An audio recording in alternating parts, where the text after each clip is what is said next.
Davao City has always been known for quite a clear set of rules. These rules are steadfastly, reliably, and consistently applied. You know exactly what is considered good citizenship and bad citizenship.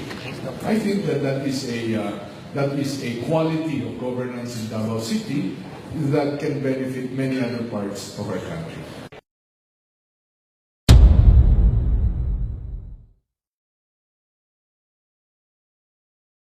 So myth,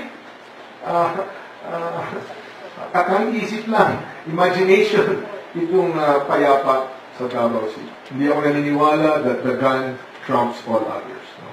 At hindi ako naniniwala in summary justice or in one-man justice.